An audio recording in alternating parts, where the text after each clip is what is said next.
దేవునికి మహిమ కలుగును గాక. మన ప్రభువును ప్రియరక్షకుడైన యేసయ్య దీవెనామలో ఈ ఉదయకాలం మీ అందరికీ నా శుభవందనాలు తెలియజేస్తున్నాను. ప్రియులారా, పరిశుద్ధ గ్రంథము నుండి ఆమోసు గ్రంథం 7వ అధ్యాయము 1 నుండి 6 వచనాల వరకు చదివితే అక్కడ రాయబడింది, ప్రభువైన యెహోవా దర్శన రీతిగా నాకు కనిపరిచెను అని ఆమోసు పలుకుతా ఉన్నాడు. ఇశ్రాయేలు పైకి అనివార్యంగా రాబోయే తీర్పును గురించిన 2 దర్శనాలను దేవుడు ఆమోసుకు చూపించాడు. 7వ అధ్యాయము 1 వచనములో మిడతల రూపంలో, అలాగనే 4వ వచనంలో దహించే అగ్ని రూపంలో రాబోతుంది అని ప్రవక్త ప్రవచిస్తా ఉన్నాడు.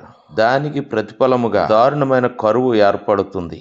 ప్రవక్తల ప్రజల పక్షంగా విజ్ఞాపన చేయగా దేవుడు తన తీర్పును కొంతకాలం ఆలస్యం చేస్తాడు. చూడండి, 3వ వచనంలో అది జరుగదని సెలవిచ్చెను. అలాగనే 6వ వచనంలో కూడా అదియు జరగదని సెలవిచ్చెను. నా ప్రియ సహోదర సహోదరి, పాపులు మరణించడం దేవుని అభిష్టం కాదు. ఆయన మనుషులందరూ రక్షణ పొంది సత్యమును గూర్చిన అనుభవ జ్ఞానము గలవారై ఉండవలనని ఆయన ఇష్టపడుతా ఉన్నాడు. పేతురు గారు అంటున్నాడు, కొందరు ఆలస్యమని ఎంచుకొనున్నట్లు ప్రభు తన వాగ్దానమును గూర్చి ఆలస్యము చేయవాడు కాడు గాని ఎవడునూ నశింపవలనని ఇచ్ఛయింపక అందరూ మారుమనసు పొందవలనని కోరుచు మీ ఎడల దీర్ఘశాంతము గలవాడై ఉన్నాడు.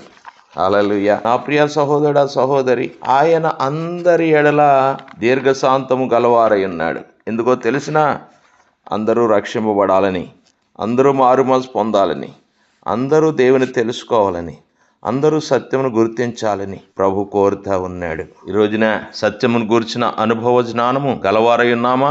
ఒకసారి మనల్ని మనం ఆలోచన చేసుకోవాలి. దైవ చిత్తాన్ని గుర్తించాలి ప్రియ దేవుని బిడ్డలారా. అంతేకాదు, ఇక్కడ అంటున్నాడు, నీతిమంతుల ప్రార్థన ఆలకిస్తానని ఆయన వాగ్దానం చేశాడు. యాకోబు పత్రిక 5వ అధ్యాయము 16వ వచనంలో, మీ పాపలను ఒకరితోనొకడు ఒప్పుకొనుడి, మీరు స్వస్థత నొందునట్లు ఒకని కొరకు ఒకడు ప్రార్థన చేయుడి. నీతిమంతుల విజ్ఞాపన మనఃపూర్వకమైనదై బహుబలము గలదయ్యుండును. నా ప్రియ సహోదర సహోదరి, నీతిమంతుల ప్రార్థన బహుబలమైంది. గుర్తించు, ప్రభు చెప్తున్నాడు, నీవు ఎంతగా దేవుని సన్నిధిలో కొనసాగుతావో అంతగా నీ ప్రార్థన, నీవు చేసే ప్రార్థన బలముగా ఉంటుంది. మర్చిపోవద్దు, ఆయన కోరుకుంటున్నాడు నీవు దేవుని యొక్క ఉగ్రతకు పాలు కాకూడదని, నీవు దేవుని ఉగ్రత నుండి తప్పించబడాలని. ఎప్పుడు ఏమి జరగబోతుందో దేవుడు తెలియపరుస్తాడు. అయితే నువ్వెంతగా దేవుని సన్నిధిలో ప్రార్థన చేస్తావో ఆ ప్రార్థనకు దేవుడు ప్రతిఫలముగా వాగ్దానాలు కలుగ చేస్తాడు. నా ప్రియ సహోదర సహోదరి, దేవుని మాటను ఆలకిస్తూ దేవునికి ఇష్టలుగా మారదాం. దేవుని ఉగ్రతని తప్పింపబడిన వారమై నీతిమంతుని ప్రార్థన చేస్తూ దేవుని సన్నిధిలో దేవుని వాగ్దానాలు పొందుకుందాం. దేవుని కృప తోడేండును గాక. ఆమేన్.